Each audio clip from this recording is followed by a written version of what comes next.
Joining me now, Republican Congressman from the state of Georgia, Rich McCormick, a member of the House Armed Services Committee, a doctor as well, served in the Navy, served in the Marines. Hello, sir. Good to see you today. Thanks for being with us.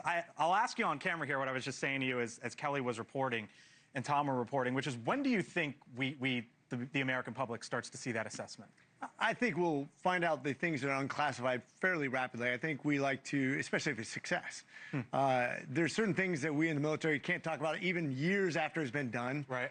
There's certain things that we used to plan. I can't even talk about what we planned to do that we didn't do. Okay. So it depends on what kind of classification it is. But I think once we're briefed as Congress members, there's seldom a secret. I literally, every time I sit in a brief, right, it's live tweeted, even if it's supposed to be a confidential brief. So that's why, by the way, that's why we are not briefed on secret plans before we go into country, because I don't trust Congress. Even as a military guy, you have very compartmentalized information so that won't be leaked out and put our men and women at harm's risk. Let me ask you, because there's a question about the uranium inside Iran and where it may or may not be at this point. Here was Pete Hegseth, Defense Secretary, and Senator Cotton after that briefing earlier today. You know for certain that the uranium was removed from the facility before the B-2 struck? So I'm not aware of any intelligence that I've reviewed that says things were not where they were supposed to be. I don't have a comment on that. I will say it was not part of the mission to destroy all their enriched uranium or to seize it or anything else. What'd you make of what the senator said there? Because he said it was not part of the mission. So then I guess the question is, where is it and what Iran may or may not be able to do with it? I'm not sure we know, and I'm not sure I'm going to get briefed on what the actual truth of the matter is. I don't know how much we do know.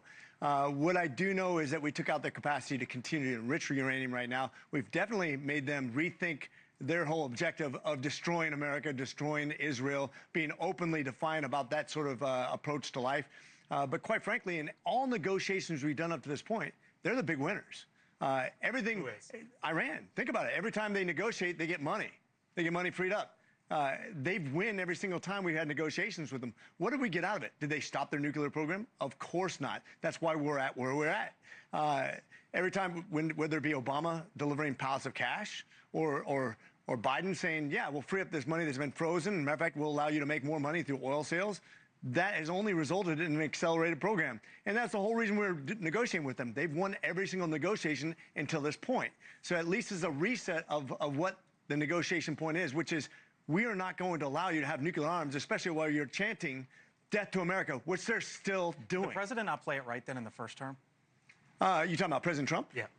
I think President Trump was much harder on than Biden or Obama, but I think they were much further away from their end objective of becoming a nuclear power. By the way, if you look at what they're polling in their nation, the people still want to be a nuclear power because it gives them it makes them feel good that they're not going to be attacked, because once you're a nuclear power, it changes the whole dynamics of international relationships. So that was the Pentagon this morning, and then as Kelly reported, the president had his big sort of, come on guys, let's get this done, the One Big Beautiful Bill event this afternoon. Here's what the president said on one of his signature campaign policies, and then I'll get your reaction. A waitress came over, and I said, how are you doing? She said, not good, sir. Why? The government is killing me on tips. And she looked at me, she said, sir, there should be no tax on tips. I said, say it again.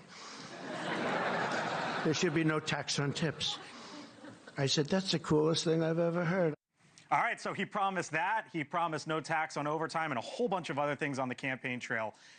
Not to get too wonky, to put it in English, the Senate parliamentarian ruled against you guys today on Medicaid. And now there's a question of, okay, what happens here? What do you think the Senate is going to do? And are they going to try to essentially jam you guys in the House?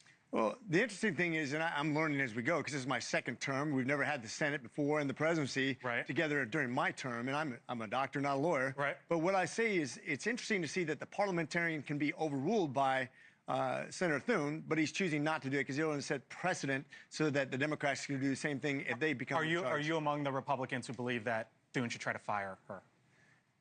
That's a tough question, because once again, we're setting precedents. That's basically overruling her.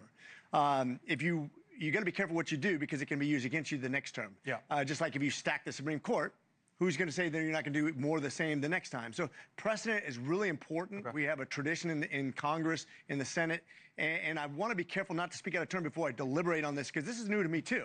Okay. And matter of fact, most of the people in Congress, you got to remember, have not been here for that long. So what happens if, and I'll leave you with this, what happens if the Senate says, okay, here's what we have. President Trump says 4th of July, you guys got to get this to my desk, and they say, Congressman, there you go, House Republicans sign off on it. Are you guys generally going to take that? I don't think you have enough votes to be jammed like that. And from what I understand, the Speaker's been very clear. He is in direct contact with Senator Thune over all this and understands that Thune has to get as close to what we had as possible, or else we're going to have a mini rebellion. You see, it only takes a few votes. Yeah. To stop this. We have less wiggle room in the Congress than they do in the Senate. Right. And that's a rare thing. And so I think when you talk about whether you be salt people or land people or fiscal hawks, there's a lot of balancing act we did to get it over to the Senate. And if they tinker with it too much, it's going to be trouble. We'll leave it there. Congressman McCormick, thank you, sir. Nice to have you in studio. We talk virtually all the time. Great to be there. For us. Semper Fi. Nice to see you.